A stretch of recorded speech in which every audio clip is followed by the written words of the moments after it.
Entonces tenemos, entonces pasémosla. Entonces hay varios hay varias nociones discutidas ampliamente en lo que se refiere a esos temas de complejidad, los conceptos de entropía, de organización, cuarta ley de la termodinámica, energía, información, exergía, morfogénesis, constreñimientos y lógica de procesos, que todos esos conceptos aparecen entrelazados entre ellos cuando queremos especificar qué entendemos por las nociones de energía, autoorganización e información. Entonces adelantemos lo siguiente. Rápidamente, cuando hablamos de entropía, estamos hablando de un proceso espontáneo tendiente a una situación final de equilibrio, es decir, los gradientes energéticos se disipan y se pierden y se caracteriza por un aumento de la entropía interna del sistema.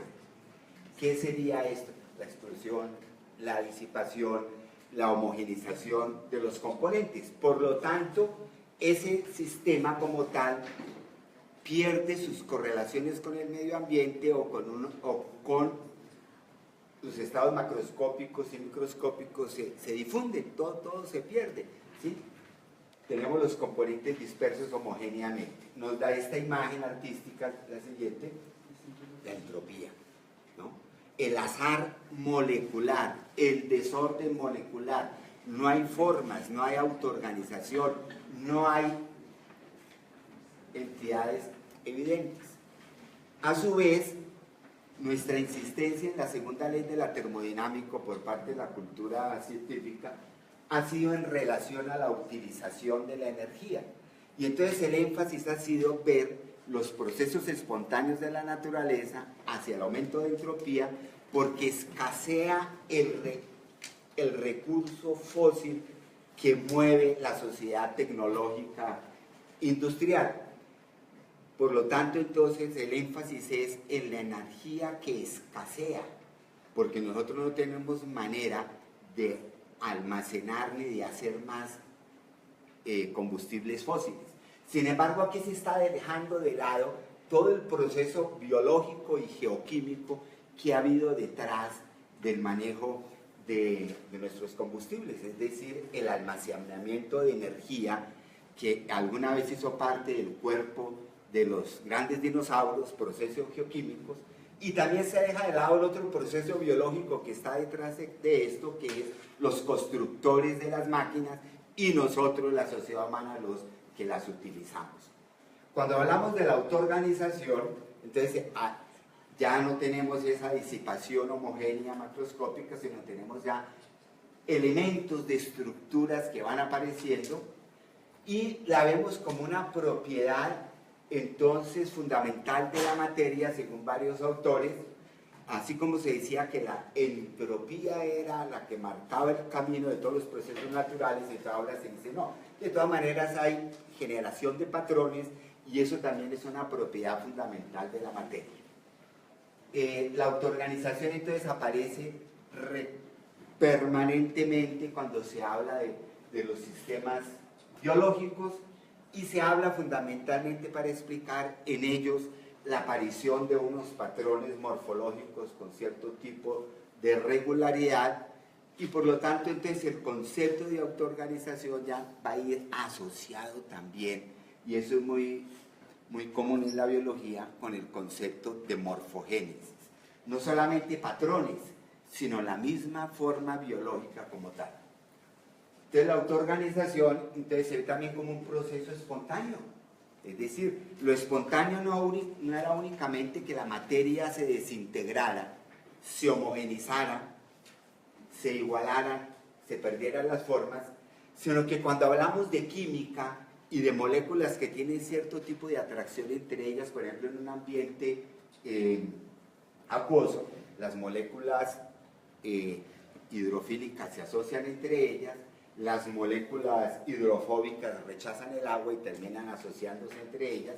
Entonces vemos que la química de la interacción molécula a molécula es un proceso espontáneo de la naturaleza que tiende a generar agregados macromoleculares que son grados de organización entonces de la materia.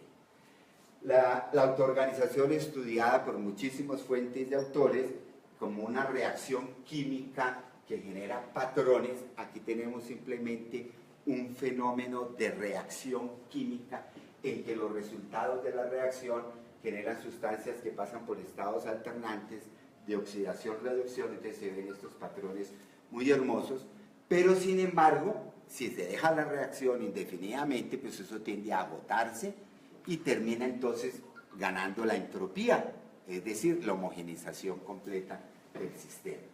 Estructuras entonces llamadas disipativas, que son estados estacionarios persistentes que pueden durar muchísimo tiempo,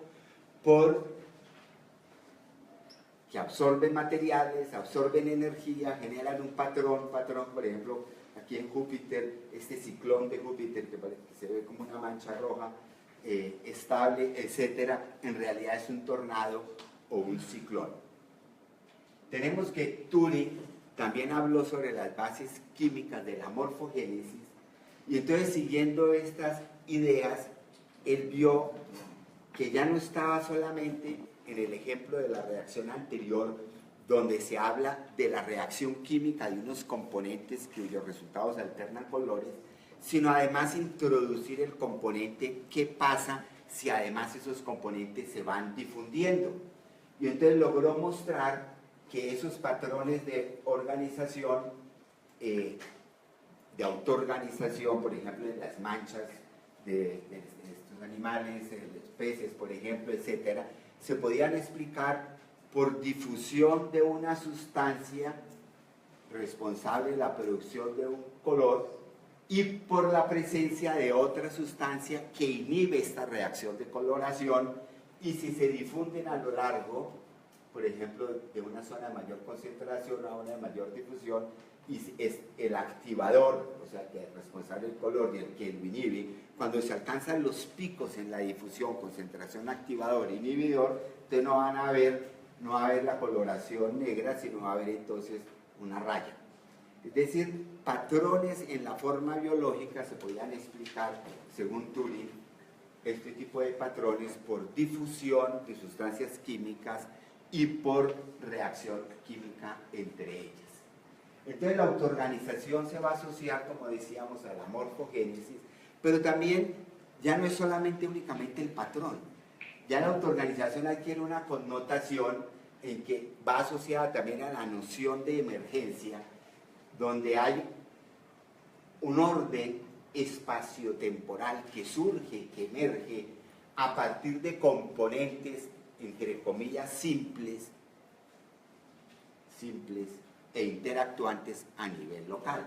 Es decir, en el sentido de que las moléculas son más simples, por ejemplo, que una protocélula. Entonces, en ese sentido, no quiere decir que las moléculas fueran simples. Es decir, emerge algo. Entonces, para explicar la emergencia, y es en el sentido en que Kaufman habla de que la autoorganización es gratis, porque es espontánea, simplemente se encontraron, interactuaron y surgió un patrón. Esto ocurre en la lejanía del equilibrio térmico, y entonces aquí ya podemos distinguir dos niveles. Tenemos algo que emerge, una entidad que va adquiriendo cohesión entre ella justamente por esas interacciones, y entonces podemos distinguir un entorno de una estructura y organización interna. Entonces se dice que la entropía disipada hacia el exterior es máxima, justamente porque paga el costo de la interacción a nivel de esos componentes, y la organización interna se podría asumir como un estado de baja entropía, en que el cambio es negativo.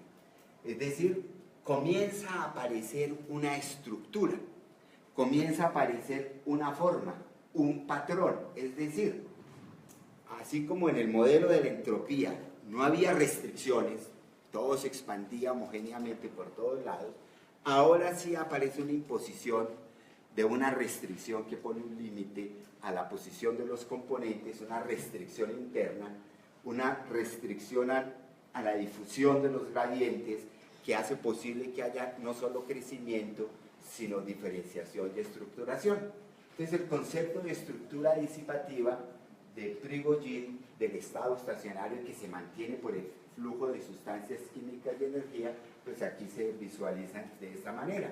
Aparecen patrones organizados, lejos del equilibrio térmico, y no es un modelo determinista, vamos a la siguiente, en el sentido de que lo que muestra Prigogine, justamente cuando habla de la autoorganización, es que en los sistemas químicos que él estudia, como la reacción de Belousov-Zhabotinsky, es que cuando estamos alejados, lejos del equilibrio, hay un punto crítico en el cual variar un parámetro nos puede llevar a varios resultados posibles, pero no a cualquiera. Es decir, por ejemplo, en unas ocasiones, la concentración aquí en todos estos, el eje horizontal representa un reactivo químico que se va añadiendo a la reacción, y en el eje vertical la concentración de otro reactivo químico que aparece en la reacción, el que aparece, y se ve que en esos umbrales de bifurcación o aparece roto el umbral o aparece después de aquí o aquí. Es decir, hay otra sustancia química que se produce que a veces puede más arriba o más abajo, no en cualquier posición, porque el experimento fue repetido muchas veces por Prigogine y observaba que se comportaba inestablemente, como cuando nosotros hacemos el experimento de lanzar la moneda y la mitad de las veces nos tiende a caer par, la otra mitad de las veces decimos cuando el número de lanzamiento es muy alto cae sello. Aquí para un cierto componente o sube su concentración o baja. Es decir, Carlos Jergenson nos decía entonces que este concepto de organización es bienvenido a la ciencia porque le quita al pensamiento científico y a nuestra cultura ese concepto de que la materia es algo pasivo, inerte, muerte, y que por lo tanto, como no sabemos explicar de dónde vienen las fuerzas que la ponen en movimiento, no.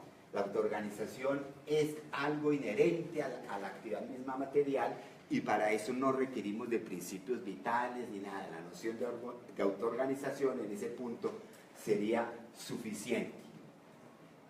Igualmente, por ejemplo, diversos autores nos hablan que los procesos de desarrollo, diferenciación celular, la formación de las grástulas en los embriones, etcétera, a pesar de todos los determinantes genéticos que tienen, la dependencia de secuencias específicas del ADN, etcétera, muestran unos mecanismos que son no lineales y plásticos, que reflejan propiedades de sistemas que se autoorganizan, y que en ese sentido la generación de las formas y demás, un patrón saltacional, abrupto fenotípicamente, o sea, como la bifurcación que mostraba Prigogine, ¿sí? Y que en ciertos puntos críticos está influenciada directamente por el medio ambiente al modo lamarckiano.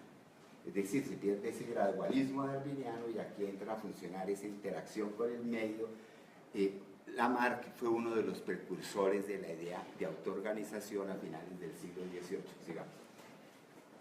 Entonces, otros autores, por ejemplo, Brian Goodwin, Mae-Wan Ho, Peter Saunders, Eva Jablonka, Mario Lam, hay una gran cantidad de autores que nos hablan hoy en día de la embriogénesis como un proceso de autoorganización.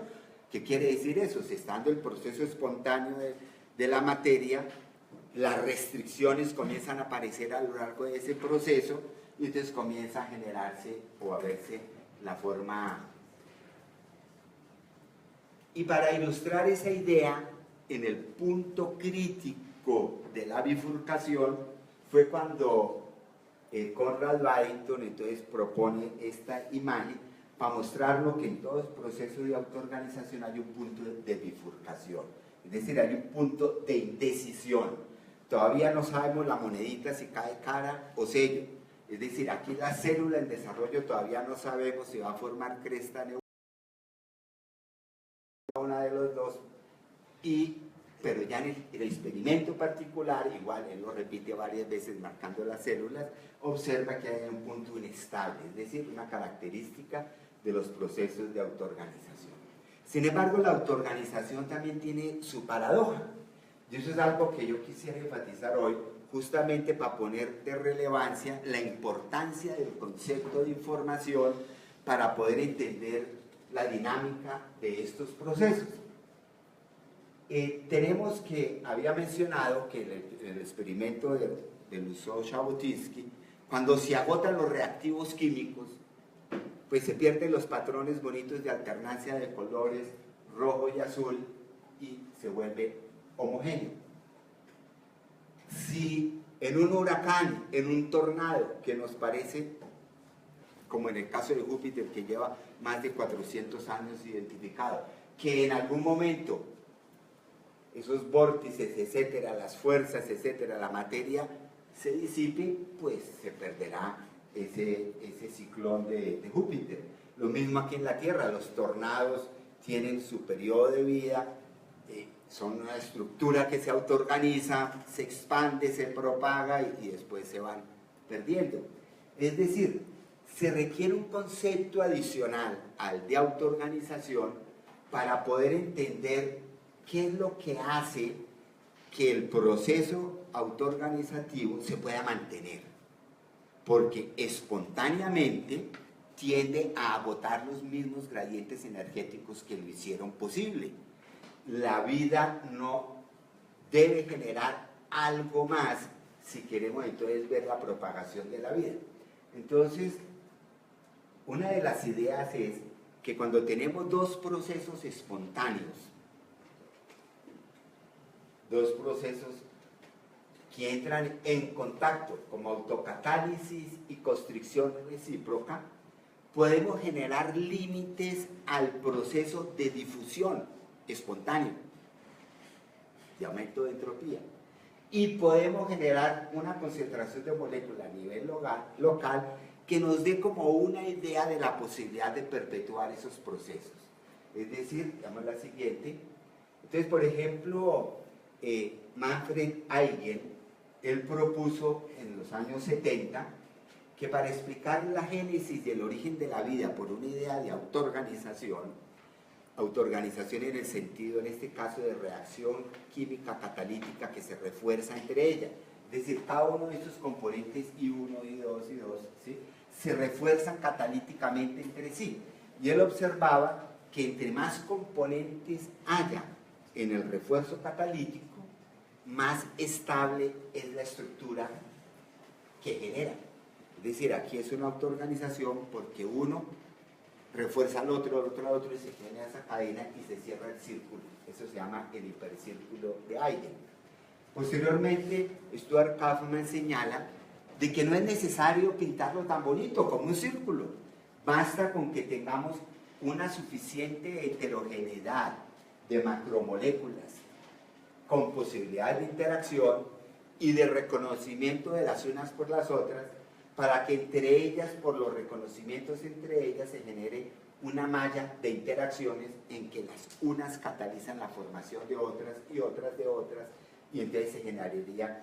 Sin embargo, en estos dos modelos, tanto el de Manfred Eigen como el de Kauffman, ellos mismos señalan el límite del modelo. El límite del modelo es que si no tenemos una membrana, algo que restrinja esa dinámica y la confine a un punto para que tenga mayores probabilidades de propagarse, pues entonces no tendríamos un símil del origen de la vida, sino un sistema que se autoorganice y después se pierde. Ahí es cuando entra en importancia el modelo de las microesferas de Sidney Fox de la Universidad de Miami de los años 60 y 70, donde él muestra que moléculas proteínicas sintetizadas físicamente a partir de aminoácidos conforman esferitas y ellas mismas también generan catalizadores que pueden interactuar entre ellos. Por lo menos entonces aquí era la idea de buscar algo que le ponga un límite a eso. Entonces la información tiene que ver entonces con la catálisis recíproca, es decir, cómo lo que yo hago beneficia al otro y eso al otro y eso al otro y termina también beneficiándome a mí. Es decir, que haya una reciprocidad de los procesos catalíticos y que haya un autoensamble de componentes producidos que permita encerrar los procesos de reacción catalítica para poderles mantener su dinamismo. Entonces este es el modelo de Terence Deacon, donde él muestra que si tenemos los catalizadores, una pequeña red catalítica como se le imaginaba Kaufman, pero si además le añadimos el truco de que uno de esos componentes, el componente G que se genera dentro de esa red, él se asocia con él mismo y genera una estructura de orden superior, esa estructura, ese poliedro G a la N, puede encerrar a los otros componentes y daría una estructura con posibilidades de superar el problema de la paradoja de la autoorganización, es decir, la posibilidad de propagarse. De hecho, este modelo está muy inspirado en un modelo biológico natural, que es el modelo de la replicación, por ejemplo, de los virus de Acanthomeba, donde de hecho hay una serie de componentes que interactúan entre ellos, etc. Y hay un ensamble en el mismo tipo de forma poliédrica, como él lo representa, y de hecho estos son unos virus tan estables que pueden reproducirse extracelularmente, pero dependen también de componentes suministrados por la célula que parasitan, que es la Acanthomeba, pero se los roba y los integra a su estructura, no es un virus que se reproduce extracelularmente. Sigamos. Bueno, el tema de la imposición de restricciones es justamente una de las cuestiones que yo discutía cuando escogí como modelo para hacer el antagonismo entre la noción de información en la física y en la biología, la idea de Maxwell de su famoso demonio que controla el paso de las moléculas que se mueven al azar, en este caso moléculas lentas con un vector pequeño, son las frías, y moléculas calientes, que son las que tienen el vector más largo. Es decir, ese modelo teórico, ya en el siglo XIX lo que nos estaba diciendo, vea, si yo quiero generar un patrón ordenado y no la difusión espontánea de las unas en las otras, yo tengo que, la idea de la restricción, controlar el paso. Controlando el paso por algún tipo de orden en que me permita que, por ejemplo, que eso fue lo que ya hizo este demonio aquí, a las lentas les permite el paso a la izquierda y a las rápidas se lo permitió a la derecha, logró separar. Logró aparentemente violar la segunda ley de la termodinámica. De hecho la violó, por eso es que es paradójico. Pero hoy en día eso se ve de esta manera. En un sistema abierto, la paradoja de Maxwell cobra vigencia, deja de ser paradoja porque siempre hay entrada de energía, flujo de materiales, y entonces tendríamos que la posición espontánea es la de dispersarse, la entropía. La que va contra la corriente, es como meterlos en un embudo, es la de la formación del patrón. Entonces, Kaufman dice que se junten inicialmente puede no requerir trabajo, si hay una afinidad entre ellos. Pero el hecho de que persista esa forma, el hecho de que se mantenga cuando hay la tendencia entrópica a separarse, ahí sí entra un trabajo. Hay que hacer una acción, ¿sí?, para que los mantenga en ese estado. En la idealización de Maxwell, él había dicho que en su idealización del modelo estaba que ese hipotético ser controlador de las restricciones tampoco ejercía como tal un trabajo físico, en realidad sí. Entonces ahora es importante esto del trabajo físico, porque eso ya nos lleva al concepto de energía para entender toda esta relación entre estas nociones. Entonces, la información también se ve como la generación, preservación y propagación de las restricciones. La pérdida de las restricciones sería un momento de todo ese proceso por el aumento de entropía. La generación de las restricciones es la autoorganización, y la preservación de las restricciones por la imposición de una serie de impedimentos, entonces sería la información propiamente tal. Pero los tres procesos se necesitan todo el tiempo.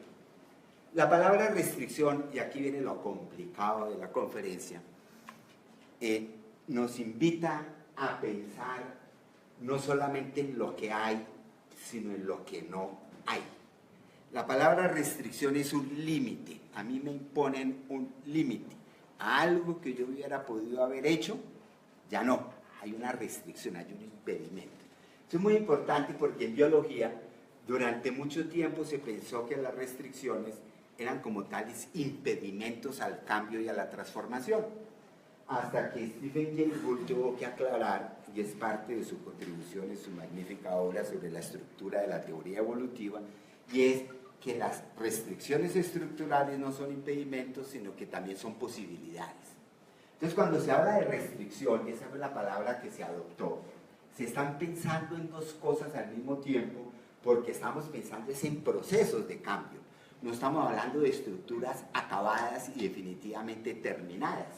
En su sentido negativo, la palabra restricción se refiere a un impedimento, a algo que falta, a un estado inacabado, de esa forma, lo que no está ahí en la estructura en un momento determinado, pero que pudo haber estado, o sea, como que la cosa abortó en un punto y hasta ahí llegó. Pero también la palabra restricción se toma en sentido positivo y así también se utiliza muchas veces en biología como casi sinónima de orden, de hábito, de organización. Porque si yo me confino o confinamos unas partículas a cierta área, pues ya comenzamos a divisar un patrón ahí. Es decir, lo que realmente está ahí. Entonces aquí viene algo muy interesante, y es que el proceso morfogenético, guiado por esa tendencia espontánea a acumular materiales, a generar patrones, a agotar el gradiente energético, en algún momento termina por abortar el mismo proceso morfogenético en caso de que destruya los gradientes de energía de los cuales depende. Entonces aquí lo que se requiere es que no crezca tanto, que no se desarrolle tanto, que en algún momento se le ponga un impedimento y establezca otro tipo de relaciones con entidades semejantes para que entre todos cooperativamente no agoten el recurso. Entonces, por ejemplo, Dan Brooks en el año 80 ya veía cómo la noción de información y la noción de entropía y la noción de complejidad no tienen por qué ser antagónicas. El dibujo que él ponía, que es sacado que esto fue desarrollado por Eric Chaisson y que ambos lo tomaron originalmente de David Leiser, un cosmólogo, propone que hay un momento en la creación, en el inicio del mundo, digamos, en que se genera la materia, se generaron las partículas y se generó una diferencia entre la entropía del sistema y la entropía máxima que el sistema podía alcanzar en caso que no hubiera restricciones, es decir, en caso de que todo estuviera homogéneamente disperso. Es decir, ese máximo era el estado de mayor aleatoriedad de los componentes y ese su estado de organización.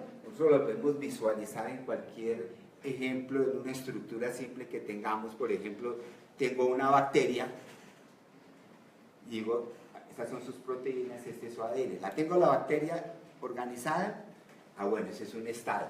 Y cojo todos los componentes, los desorganizo y se los muestro a usted en estos tubos, y aquí están esta proteína.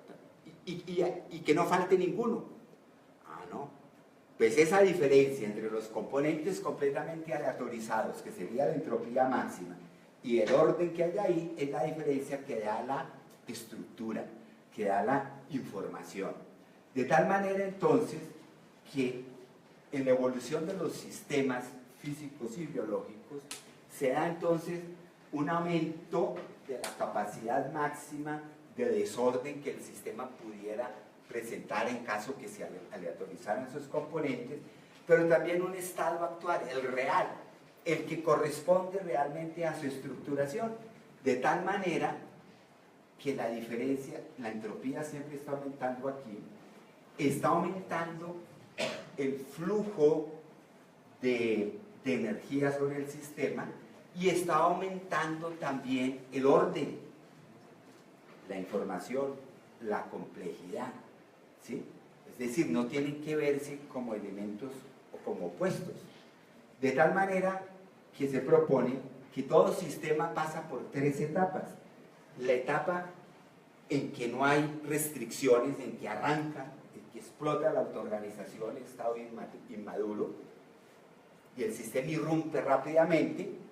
El estado maduro, donde ya hay interacciones entre los componentes y se comienza a definir un cierto tipo de patrón y de regularidad. Y por último, un punto en que ya el sistema no puede expandirse más, ni crecer, ni desarrollarse más, porque está preso de sus propias restricciones y llega a un estado de senescencia o caducidad. Sigamos. Entonces, esa es la misma que se presenta cuando se deriva esa ecuación anterior, aparece esta curva, y aquí ya nos muestra esto en términos de producción de entropía. Los sistemas que más entropía producen son los sistemas maduros y estables, para el mantenimiento de su estructura, pero cuando decaen, hay menos flujo de energía por el sistema y menos contribución del sistema al aumento de la entropía global, es decir, comienza a bajar la tasa. Entonces tenemos, curiosamente, que analizado el desarrollo en términos termodinámicos y de flujos de energía y de flujos de entropía, tenemos entonces las 3 fases características que les venía hablando. En la etapa juvenil no hay restricciones propiamente tal, cuando explota el sistema, cuando arranca. Es la autoorganización propiamente tal. En la etapa en que la información o el constreñimiento juega un papel positivo, es cuando el sistema se comienza a estabilizar y ya hay unas restricciones, y el cambio posible se va a dar respetando esas restricciones básicas iniciales. Y una senescencia, cuando la estructura ya negativamente está constreñida, es decir, ya no soporta más cambio. Las restricciones no juegan el papel de impedimento, se ha estabilizado, ha perdido la flexibilidad. Sin embargo, esto que parece una descripción de un sistema físico tomado en general, pues riñe en cierto punto con la biología, porque por acción de la selección natural, lo que se seleccionan son sistemas todavía con suficiente capacidad de responder a los desafíos del medio. Y entonces se dice que los sistemas seleccionados por selección natural biológicos, si bien tienen la tendencia espontánea del aumento de la entropía y de la autoorganización a crecer desaforadamente y por lo tanto agotarse rápido, por selección natural mantienen su flexibilidad y se dice que mantienen entonces, se mantiene la vida entre un estado entre juvenil y maduro. Es decir, hay las posibilidades, o sea, se introduce la restricción aquí para que no todos avancen hacia lo que sería su destino puramente físico, digámoslo aquí, porque aquí entra en juego otro tipo de valores, el valor de la propagación de la vida misma y de la diversificación de la vida como tal. Entonces Salte, por ejemplo, nos decía que en el 2004 que la producción de entropía, que se decía que era algo que contribuía exclusivamente al equilibrio global del universo, se ve como algo negativo, pero visto desde la perspectiva de la segunda ley de la termodinámica, pero ya viéndolo en sistemas termodinámicos lejos del equilibrio, pues se convierte en un factor positivo. Es decir, la misma entropía permite que se dé la autoorganización lejos del equilibrio y hace que aparezcan seres que degradan el gradiente de energía más rápido, o sea, contribuyen también al aumento de entropía, pero generando estructura, generando restricciones internas. Entonces hay una paradoja inherente a estos conceptos, y yo entiendo muy bien los comentarios o preguntas que me hacían alrededor de mi libro, porque todos giran en torno a esa paradoja, es decir, la entropía crece o disminuye, la autoorganización está en contra de la entropía, sí o no, no, entonces estamos hablando de equilibrio, estamos hablando de lejanías del equilibrio. O O sea, nos habla de que la lógica de la transformación de la energía y su utilización lleva inherente cierto tipo de paradoja que debe servirnos de base para la formación de principios lógicos naturalistas mucho más claros. Por ejemplo, en el año 71, Colin McClure, un gran termodinámico, dice, vea, el modelo de la entropía basado en la segunda ley y modelado y calculado al detalle por los físicos y termodinámicos para maximizar la eficiencia de las máquinas de vapor, no nos sirve para entenderla a los seres vivos.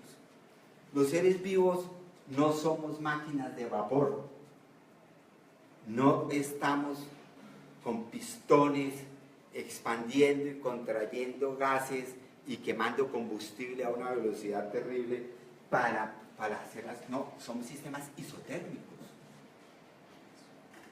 Son sistemas que su energía no depende de la expansión y contracción de gases, sino de reacciones químicas. Entonces él propone, y aquí es algo supremamente interesante, y es que tenemos que entonces ir pensando en otro concepto de energía. Es decir, entender que una cosa es la energía que el sistema está utilizando y otra cosa es que si el sistema quiere mantenerse, como en el caso del ser vivo, necesita estar creando un reservorio de energía. Y esa energía almacenada, que en últimas es química, es supremamente importante para entender al ser vivo. Entonces dice que cuando por ejemplo, definir el concepto de exergía. Si todavía no sabemos bien cómo es lo de la energía, ahora toca, es decir, esa discusión apareció esta mañana cuando se hablaba muy bien sobre los conceptos. Los conceptos permanentemente se están precisando desde distintas disciplinas y los conceptos generalmente no es que sean verdaderos o falsos, ya sean refutados definitivamente, es que su formulación inicial generalmente es vaga y con la contribución de distintos aportes se le van introduciendo precisiones y hay momentos en que a una precisión a un concepto como el de energía lleva a que haya que acuñar otro término como exergía. ¿Qué significa eso? Está hablando de las calidades de la energía. Si se dice que la entropía es energía de baja calidad, porque eso ya no se utiliza, entonces se mantiene otro concepto para la energía de buena calidad. La energía almacenada y que puede ser movilizada y almacenada en un estado estacionario no clásico. Y la termodinámica se construyó en la modelación de sistemas clásicos, máquinas de vapor.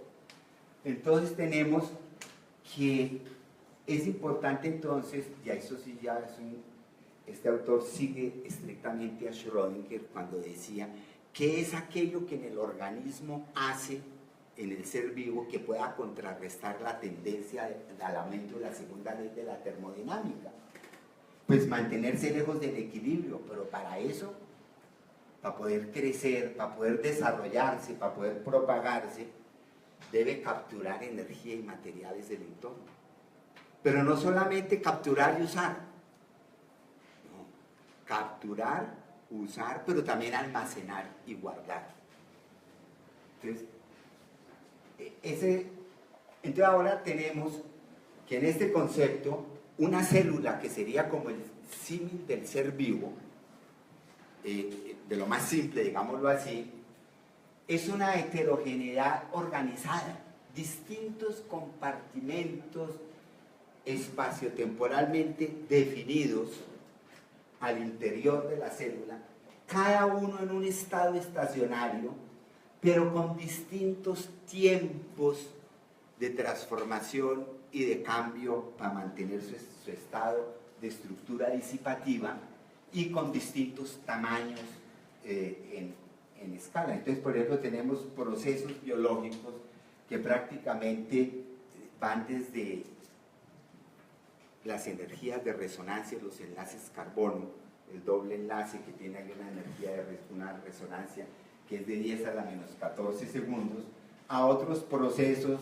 pulsos de acetilcolina que abren canales de sodio, flujos de calcio, a escalas de tiempo muy distintas, como la transcripción de un gen que son de la 10 a la 3 segundos, un tiempo muy largo comparado a un pulso de mantenimiento de un doble enlace en un polímero de carbono-carbono. Entonces, son distintos procesos concatenados todos ellos que me hacen ver entonces a la célula como una unidad autoorganizada altamente heterogénea, donde cada compartimento tiene su propia dinámica de estructura disipativa a distintas escalas y tiempos, y donde la energía almacenada en uno se aprovecha inmediatamente en su compartimento y así la del otro, etcétera, de tal manera que no se pierde, sino que se utiliza, y que la disipación externa, la suma total de la energía disipada como calor al exterior, tiende a un mínimo. Entonces, en la organización de los seres vivos, en la interacción compleja a distintas escalas de estructuras disipativas, entonces tendríamos que la liberación de energía como calor no aprovechable tiende al mínimo, porque hay una serie de integración de procesos a distintas escalas, unos que requieren tiempos más largos, otros que son muy cortos, y normalmente entre más cortos sean los procesos, como las de las reacciones químicas al interior de la célula, menos posibilidad tienen de equilibrarse. Por lo tanto, los modelos del equilibrio y de la tendencia entrópica a equilibrarse ya no se cumplen tan claramente porque ellos mismos tienen su reserva energética y la están aumentando y están haciendo transferencias energéticas. Entonces serían máquinas moleculares altamente eficientes las que operan al interior de la célula, donde la disipación externa tiende al mínimo, a distintas escalas, distintos procesos interactuando, de tal manera que las energías que se tienden a equilibrar son las energías térmicas, pero antes de que se equilibren esas energías vibracionales y de rotación de moléculas, hay otras que permanecen y que son las que definen las transacciones del ser vivo como enlaces químicos, y ahí es donde se abre también el campo a la biocuántica, es decir, procesos cuánticos a escalas de tiempo todavía muchísimo más bajas, que no tienen chance siquiera de equilibrarse en el proceso de vida de la célula, porque son tan cortos que se vuelven altamente eficientes. De tal manera que Maclare señala que las moléculas ejecutan trabajos mediante transferencia directa de energía almacenada dentro del sistema. La energía en equilibrio térmico no puede ser convertida en energía almacenada. Eso sí ya es distinto. Es otra formulación de la segunda ley, vean. La segunda ley me dice que la energía calorífica ya no puede ser utilizada para ejecutar trabajo. Aquí dice, la energía que se perdió por calor ya no la puede almacenar el ser vivo. Va en la línea de la segunda ley, es otra manera de verla, pero está preservando ese valor de esa energía guardada que le permite al sistema mantenerse y propagarse. El caso más notorio de esta es, por ejemplo, la descripción reciente de cómo los fotones mantienen en estados de coherencia cuántica moléculas al interior de los receptores fotosintéticos de los organismos que hacen fotosíntesis, que hacen que este proceso sea 100% eficiente. Fue identificado en microorganismos que viven en los fondos marinos, donde la radiación solar que llega es mínima. Entonces nosotros pensamos siempre en términos de lo que nos falta, ¿sí? Que llega poquito sol, que la radiación del sol solamente le llega al 10% de la Tierra, sí, pero también hay que mirar en términos de lo que tenemos, es decir, la capacidad de aprovechar esa energía. Los sistemas vivientes aprovechan los fotones prácticamente al 100% de eficiencia. Ahí el concepto de entropía no entra. Tenemos flujos de energía, entropía, tenemos almacenamiento de la energía, es decir, la generación por organización de una estructura y que puede darme que entre más estructura se genere, más energía se invierte en generar la estructura. Mire la paradoja, entonces ya hay una paradoja, eso es lo interesante, pero al mismo tiempo más posibilidades de captar más energía y de integrarla al sistema. Entonces tendríamos que si nuestro modelo global de economía es el aumento de la segunda ley de la termodinámica y por lo tanto los demás procesos productivos van encarrilándose como subsidiarios de la gran transformación energética de la sociedad a quemar más combustible fósil, todo va contribuyendo a eso y aumentamos la entropía del sistema y nos autodestruimos. Es decir, la paradoja de la autoorganización llevada a la sociedad actual. Es decir, si no introducimos nuestros propios controles y restricciones, estamos abocados como los sistemas vivos, que si funcionaran únicamente con autoorganización y no con información, que es la que invierte esa lógica, entonces estamos abocados a la destrucción. Lo contrario sería esto: generar estructuras que todas en su acople aprovechan los desechos de los otros. La materia almacenada en el cuerpo de los organismos a medida que se desintegra es aprovechada al 100% por otros. De tal manera que la disipación externa, en el caso ideal, sea cero. De hecho, la NASA dice que en las exploraciones de radiación sobre la superficie terrestre en satelital han encontrado que donde los ecosistemas son más complejos, como la selva amazónica, por ejemplo, la radiación térmica emitida es mucho más baja que la de las grandes ciudades, por ejemplo. ¿Por qué? Pero o sea, hay una gran cantidad de procesos permanentes de vida. ¿Y por qué la disipación externa de entropía es tan baja? Pues porque todo se aprovecha. Esa es la lógica de la naturaleza. Esa es la lógica de la autoorganización, pero dentro de una perspectiva informacional en que los sistemas se cooperan entre ellos y se integran entre ellos de distintas maneras, como decíamos en el caso de la célula, que es una actividad cooperativa de distintas subunidades, compartimentos, estructuras disipativas que van compartiendo todo. Y entonces el modelo ecosistémico sería entonces algo así como el modelo celular de disipación de entropía cero: máxima información, máxima capacidad de usar la energía, máxima capacidad de destruir gradientes de energía, pero al mismo tiempo crear unos nuevos. Más gradientes de energía se crean como nichos disponibles para otros seres vivos. Entonces, digamos, y ahí es donde entra la especulación que estoy tratando de justificar en lo que estoy trabajando ahora, que es el punto de que tiene que ver toda esta cuestión termodinámica con los sistemas cuánticos. Pues se dice que un sistema cuántico es un sistema en que todas las longitudes de onda, digámoslo así, sería la manera de hablar, se dan al mismo tiempo, pero el sistema es simple, porque actúan al unísono. Es un sistema que se dice cuya disipación de entropía es cero. Entonces, esa es la pista en la que estoy trabajando y que tendería a reforzar lo que el profesor Maldonado ha defendido últimamente, de que las sociedades son sistemas cuánticos, y yo le diría que sí son sistemas cuánticos siempre y cuando sea ideal, es decir, logremos reinvertir en todos los recursos y minimizar la producción de entropía a cero. Ahí es donde viene el concepto de cuarta ley de la termodinámica. A mí me ocurrió que me enviaron un artículo una vez para evaluar diciendo: profesor, necesitamos a alguien serio que rechace el artículo porque el investigador está hablando de la cuarta ley y nosotros solamente sabemos que hay 3 leyes.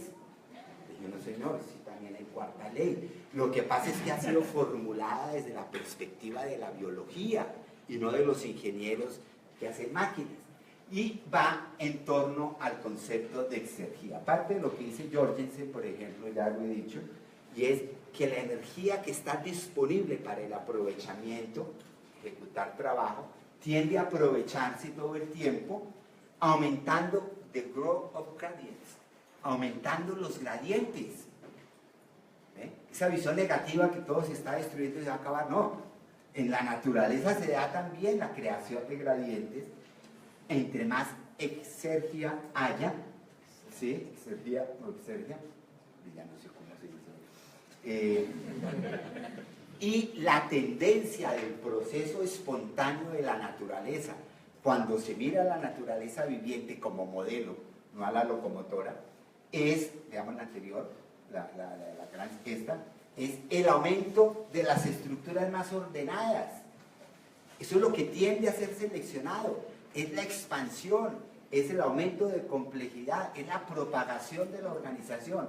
Odum también habla de la maximización de la energía incorporada o almacenada en una estructura determinada y la exergía como la que puede aprovechar realmente, la reinversión de todo esto en los ciclos de energía, y entonces los sistemas de máxima disipación, en que los sistemas se autopotencian ellos mismos, es el almacenamiento de energía de alta calidad, el uso de energía almacenada para incrementar la entrada de nueva energía, el reciclaje de materiales, los ciclos de retroalimentación que mantienen al sistema en consonancia con el medio, la apertura de intercambio de materiales y el trabajo cooperativo. Holling, por ejemplo, también habla de esto. Básicamente el modelo de Holling es una biologización del modelo anterior que les mostraba de expansión, madurez y decaimiento y muerte, en que él aquí le muestra el papel de lo biológico, que tenemos explotación de los recursos, conservación y propagación del sistema 2, pero también una crisis, la decadencia que nos hablaba el autor anterior. Pero aquí viéndolo en los modelos de la sucesión ecosistémica, lo que se observa es que más que decadencia definitiva, lo que hay es una caída, pero una reorganización del sistema que da lugar entonces a que el sistema otra vez vuelva a arrancar. Es decir, los procesos de la naturaleza en ese sentido manejan una lógica en que ellos mismos no se suicidan. Y fuera de eso, el ciclo se repite indefinidamente, pero cada vez se potencia más, pasando de microorganismos a organismos eucarióticos, a organismos multicelulares y así a sistemas cada vez más complejos. Es decir, hay una tendencia espontánea de la naturaleza a aumentar la complejidad.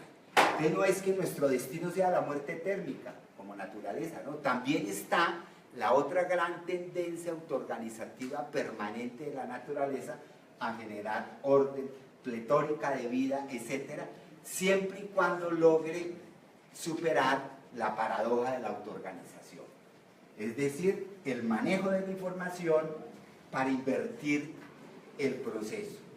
En el trabajo anterior yo había mostrado que el sistema biológico se podía representar como un sistema de entradas y salidas de partes que se van coordinando, que eso es lo que se llama Information Gathering and Using System, o sea, sistemas usuarios y procesadores de información, donde, lo podemos, bueno, la anterior, mejor así, donde el sistema siempre estará bien adaptado al medio ambiente si logra en sus interacciones disminuir al máximo su incertidumbre, la H, entropía de Shannon, su incertidumbre, su ignorancia, con el mínimo de inversión en ajustes estructurales. Es decir, la adaptación biológica viene de que ese tipo de interacción del organismo con el medio se hace de tal manera que en cada interacción disminuye al máximo la incertidumbre y se acomoda con el mínimo esfuerzo. Y esos son los sistemas que dejan un W como saldo positivo, es decir, capacidad de hacer trabajo, dirigirlo y orientarlo y propagar la organización hacia nuevas formas de vida. Es decir, aquí por ejemplo Kaufman se refiere a esto y es diciendo que con la idea de autoorganización y de información que le sigue, que sería la propagación de lo organizado, cambian nuestros conceptos y nuestras teorías clásicas. La teoría de la selección natural históricamente va a quedar como una gran teoría, pero ya deja de ser el concepto central de la biología. Porque nos abrimos, esta es otra formulación de la cuarta ley, ya está la de Jorgensen, la de Odum, la de Mann-Ho, la de McLaren, está la de Kaufman, y Kaufman dice es como abrir puertas de posibilidades cada vez más grandes. Esa es la tendencia, es inexorable que se abren las posibilidades. Lo que es indeterminado es cuáles son los sistemas de mayor complejidad que van apareciendo. Hay muchísimas maneras de generar sistemas de mayor complejidad. Eso es impredecible, eso es azaroso, eso tiene contingencia, pero que la tendencia va para allá, eso no lo podemos negar. Pero igual nos aclara los conceptos de materia, de energía, de información, todavía son problemáticos, digamos.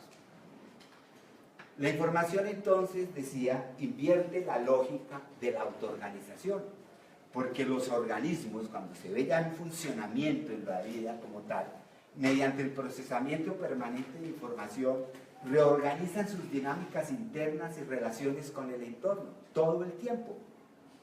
De tal manera que actualizar la información, o sea, ponerse al día a las señales de cada momento informativas que le llegan al sistema, le permite contrarrestar y compensar el agotamiento de los gradientes necesarios para mantener la dinámica organizacional y la capacidad de responder. Entonces aquí ya entramos a la parte final, que es, bueno, todo esto nos está hablando de procesos de la naturaleza. La información es una manera de entender, entonces, nosotros tenemos una perversión con el término información, y es que únicamente pensamos en la información cuando hablamos de los registros digitales de la misma. Entonces tenemos un archivo, tenemos un libro, eso es información. No, porque hubo un proceso de inversión de energía, de gasto, etcétera, en crearlo. Y eso no se creó simplemente al azar, sino en respuesta a una serie de coyunturas y circunstancias, etcétera. Y entonces lo que tenemos es que la teoría de Shannon nos habla de los componentes de los sistemas y las probabilidades de que se emitan señales interesantes, pero para un sistema organizado. Entonces la recepción efectiva de señales es importante cuando se habla de información, de la semántica. ¿Qué significa la señal? Señal es una perturbación física que afecta a otro, ¿sí? Y del contenido, ¿qué en ese contexto eso qué? Pero sobre todo el tercero, el automantenimiento y la propagación de la información, nos habla entonces de la posibilidad de mantener esa adaptación en un contexto ambiental dado, algo que estaba latente con la idea de adaptación de Darwin, y que es lo que se llama la dimensión pragmática de la información o su valor de uso. Entonces con la información tenemos, si el mundo es dinámico, tenemos que mirar dos cosas, lo que no hay y lo que hay. ¿Cómo así? Otra vez la restricción. Lo actual, lo que tenemos en este momento es algo incompleto.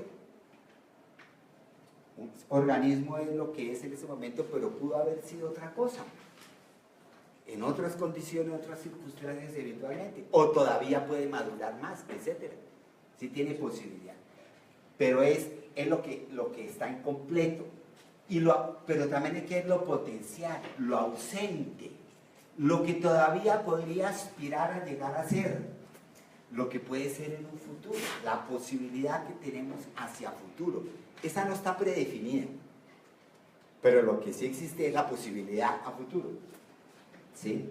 La energía y todo lo que existe muestra la tendencia a generar heterogeneidad, no identidad, diversidad, diversificación, en oposición a la tendencia a homogeneizar que veíamos cuando hablábamos de la segunda ley. Es decir, así como hay esa tendencia que nos dijeron a homogeneizar, entonces ahora se habla de la tendencia a diversificar. La perspectiva entonces de la ciencia, desde la perspectiva del sistema mismo que utiliza la información, o sea, internalista, exige una lógica que no es la lógica proposicional, la lógica de relaciones cambiantes, que permitan inferir patrones de desarrollo y de evolución basados en esa dualidad profunda que existe en la física, en la estructura de la materia, la dualidad onda-partícula, la materia organizada, la materia o la vida, etcétera, que Escher expresó en este grabado, porque quería comunicar esa dualidad en que nos movemos. ¿A qué le damos prioridad? a las partículas o a la vida que emerge ahí con su capacidad de percibirse, de interactuar y en este caso de amar, ¿sí? Pero que parece como un epifenómeno accidental y ambas nos están reflejando aspectos fundamentales de la realidad. Las partículas, la entropía, y la vida, esa información y esa afinidad que mantiene entonces los procesos autorgánicos. Entonces, para terminar, no existe la ley de identidad cuando analizamos procesos. Lo que llamamos una misma entidad en un tiempo T puede ser algo distinto en un tiempo T. Los organismos tienden a persistir, pero en su persistencia van cambiando, ¿sí? El principio de contradicción condicional, A y no A pueden coexistir, pero ¿cómo así? Cuando A es actual, cuando A se da, no A, su contrario, existe como potencia, como posibilidad. Es decir, existe la posibilidad de generar orden, pero entonces existe lo contrario, existe el horizonte del desorden. Existe la energía utilizable, entonces existe la energía de baja calidad, la entropía. O sea, siempre hay el otro, el medio incluido. Aquí esto no se refiere a proposiciones. Siempre hay estados de máxima contradicción entre A y no A. Entre lo que está medianamente hecho, que sea el ser vivo en proceso de desarrollo, y lo que le falta, ¿sí? O sea, lo que está y las posibilidades que adquiere una vez tiene lo que tiene, o el estado que alcanzó. Entonces veamos, eso es como ver los trasfondos y los cambios de fondo. Si blanco, vemos aquí un tipo de... ¿sí? A veces solamente vemos los blancos, a veces vemos los negros. Es decir, cuando hay una entidad también hay que ver lo que no estamos viendo, o sea, las posibilidades que tiene y el tipo de relaciones que hacen que esa entidad que vemos sea lo que es. Es decir, si yo potencio, si yo actualizo en mi mente la imagen del árbol y quiero ver únicamente el árbol, entre más veo el árbol, más posibilito ver lo contrario. Los animales que se ven. Y entre más me concentre en los animales, y esa sea mi imagen, que digo, esos son los animales enfrentados, más potencio la imagen del árbol. O sea, eso es lo que quiere decir potencia y acto, la posibilidad que tiene el uno y el otro. Nosotros actuamos con lo que vemos, pero el fondo no lo vemos. Esto nos lleva entonces a que los operadores lógicos no son solamente la disyunción darwiniana, o sea, la disyunción, es decir, una cadena de implicaciones, potencia y acto, posibilidades, realizaciones y nuevas potencialidades que se van satisfaciendo parcialmente, sino también el operador de conjunción, unir. Entonces, el de Darwin fue la dispersión, y está bien, pero no es el único. Minkowski ya decía que los sistemas que se bifurcan también tienen posibilidades de fusionarse. Y los modelos de evolución que él trataba de buscar eran modelos de fusión. Pues hoy en día estamos ante la lógica de la transformación y de las actualizaciones y potenciaciones secuenciales y alternativas de las formas de la naturaleza, son diversificarse pero también integrarse. O sea, esa es una lógica en que la parte y el todo están involucradas, es decir, como lo planteaba Escher, ¿sí? El observador es parte del sistema que se estudia. Y para terminar esta figura, en la cual yo presento como un esquema de la idea informacional, un sistema con su componente macroscópico, muchas posibilidades arriba, pero un registro informático pequeño en esos elementos discretos, una interacción que de ser positiva se retroalimenta para pasar a sistemas entonces en que las posibilidades del compartimento de derechos se van haciendo más específicas, ya no es cualquier cosa, pero también el registro informativo ya tiene más elementos micro y ya hay una barrera, ya hay una restricción. El sistema se está restringiendo y aquí un sistema muy restringido pero que sin embargo nunca es determinista porque al menos conserva la posibilidad de alguna otra alternativa en las elecciones de sus estados. Es una manera de ver ese concepto de información también en esta perspectiva.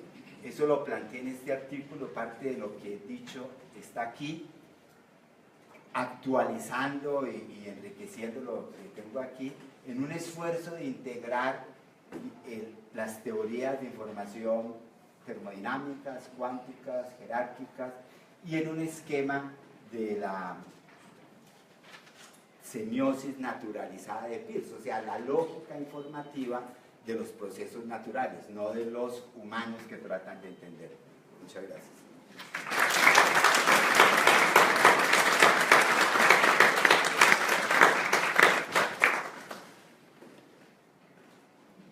Sí, Jorge.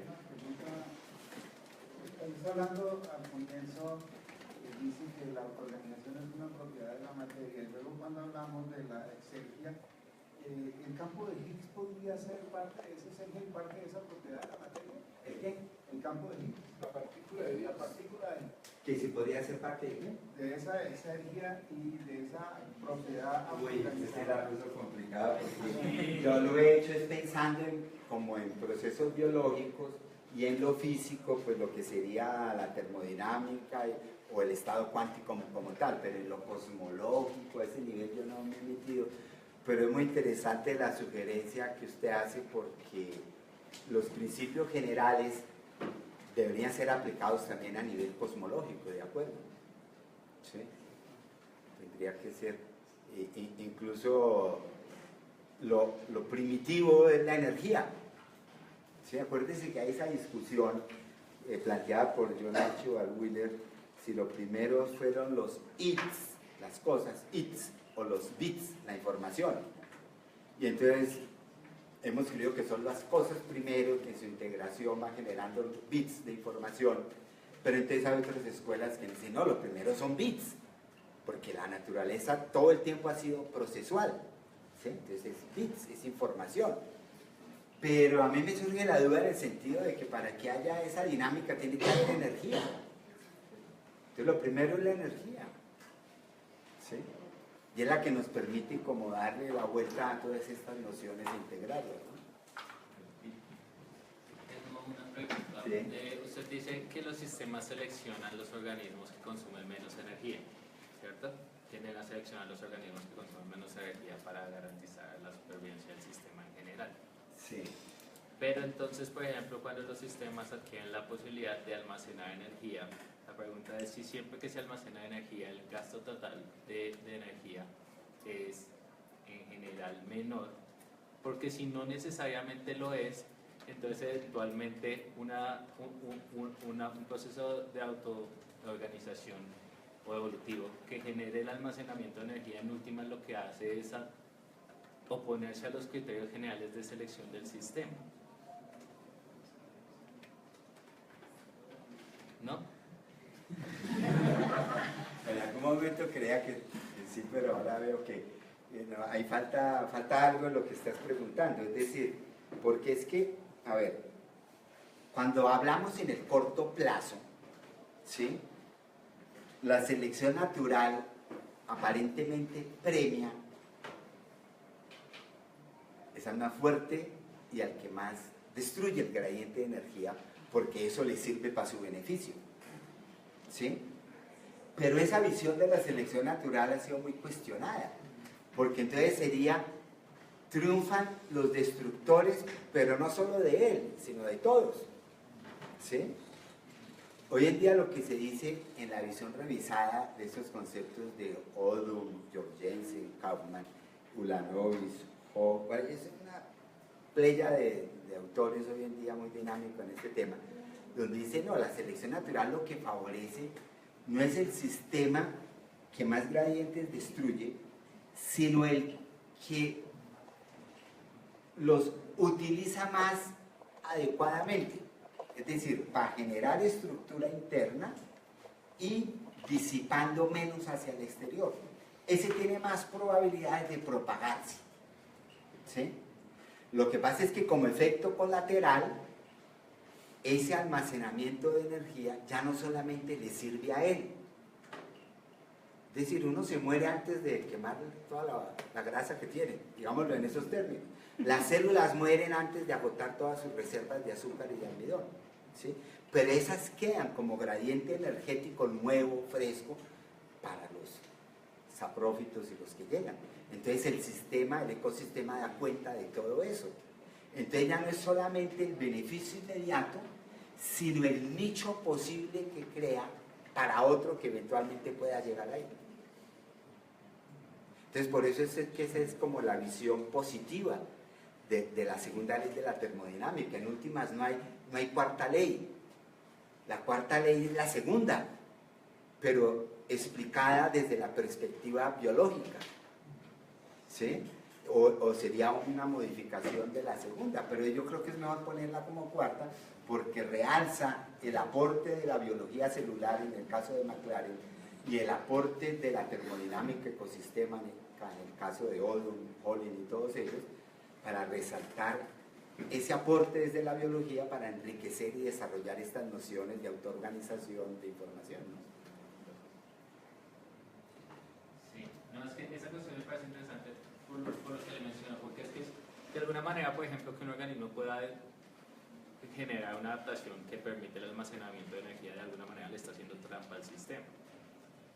Precisamente porque puede aprovechar energía de manera que otros organismos que no lo han desarrollado no pueden. Lo que usted menciona me parece interesante en el sentido de eso funcionaría a nivel de sistema siempre y cuando, por ejemplo, esa energía que se almacena pueda eventualmente ser utilizada. Entonces, claro. el truco ahí, o lo importante sería que todavía exista una diversidad lo suficientemente alta como para que esos organismos que no han desarrollado almacenamiento de energía puedan eventualmente aprovechar los que sí lo han hecho al momento en que... Es decir, la tendencia sería justamente lo que señalas al final: aumentar la diversidad. Entre más biodiverso sea un ecosistema, más sustentable es. Y va en conformidad con la segunda ley, porque destruye gradientes de energía, pero crea nuevos. Y la disipación hacia afuera cada vez tiende a minimizarse. Pero nosotros, como desarrollamos la termodinámica con los ojos de la revolución industrial, entonces no vemos eso, sino vemos lo que se nos está agotando y lo que se nos está acabando, el petróleo, por eso nos matamos. En vez de potenciar las fuerzas de la misma naturaleza que captan energía y la transforman. ¿Sí? Una vez un estudiante me preguntaba, pero profe, igual va a aumentar la entropía al final. O sea, que la Tierra viva 200 años más con humanidad, o que el señor Trump haga así, igual va a aumentar la entropía. Segunda ley, se cumplió todo. Lo que dice la cuarta ley de la termodinámica es que no, porque la tendencia de la naturaleza es a que esos procesos explosivos de aumento inmediato de la entropía son los que la naturaleza tiende a evitar. La naturaleza prefiere toda una cadena de transformaciones y de procesos para consumir la misma energía, pero generando orden, generando posibilidades de vida, autopotenciándose ella misma, etc. Por eso es que la idea también filosófica del acto y potencia entra ahí, porque entre más se manifiesta la diversidad, más se potencian posibilidades. Entre más hay, más nos falta, porque hay más posibilidades que se abren, ¿sí? O sea, el vaso de agua estaba medio lleno, no estaba medio vacío, ¿sí? Y estamos al borde de la destrucción, pero también estamos al borde de un potencial que la humanidad nunca ha tenido tan a la mano como es ahora, ¿no? Pero lo uno va con lo otro, ahí está la contradicción, ¿no?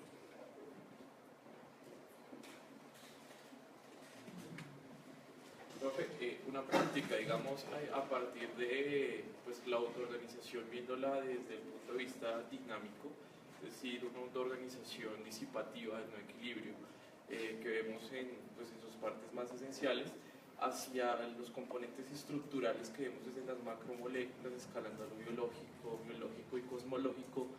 La autoorganización como motor de la vida ¿será que le puede quitar un poco esa propiedad inerte a la materia? Sí, claro. Eso es lo que decía la cita de Pablo, justamente. Sí, claro, la materia no es inerte. Ese concepto, lo inerte y lo vivo, también, en última hay que redefinirlo, ¿sí?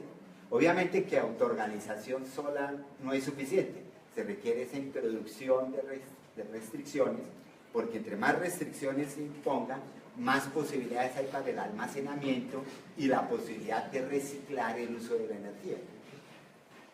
Es decir, Pero digamos, organismos como los que viven en las fumarolas, que son de unas características quimiosintéticas. Sí.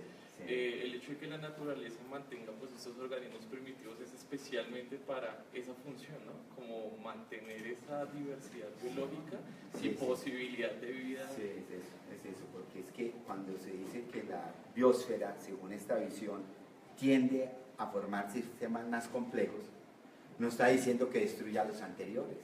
Los anteriores siguen siendo justamente la base para los más complejos que están por aparecer.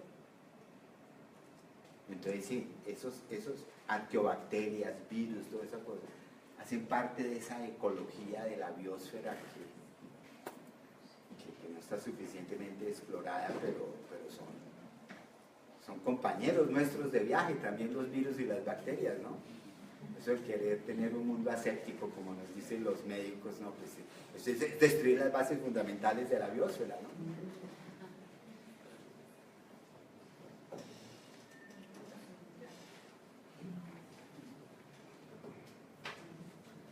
Sí. Pero si nosotros tenemos la restricción como una regla, ¿eso cómo comparece ante esa visión de que la vida es todo aquello que no tiene reglas? Sí. Ojo que la vida es un sistema ordenado y no caótico. Está cerca del caos. Los teóricos del Instituto Santa Fe dicen que la vida está en el borde del caos, pero no está en el caos. O sea, el sistema vivo es un sistema ordenado. Hay ciertas reglas, pero no es un sistema determinista, porque es un sistema que depende tanto de perturbaciones microscópicas como de perturbaciones macroscópicas y sobre todo de la manera como él reacciona ante las perturbaciones microscópicas y ante las perturbaciones del entorno. Entonces no es un sistema determinista, pero sí es un sistema altamente ordenado, ¿no? Entre otras cosas, esa pregunta es importante porque quien inicia esta discusión sobre la información y la termodinámica en los sistemas biológicos es el físico Erwin Schrödinger, en qué es la vida. Y él dice que el orden macroscópico de la vida, esa es la tesis de él, se debe al orden microscópico. O sea que sí hay una base de orden de todas maneras.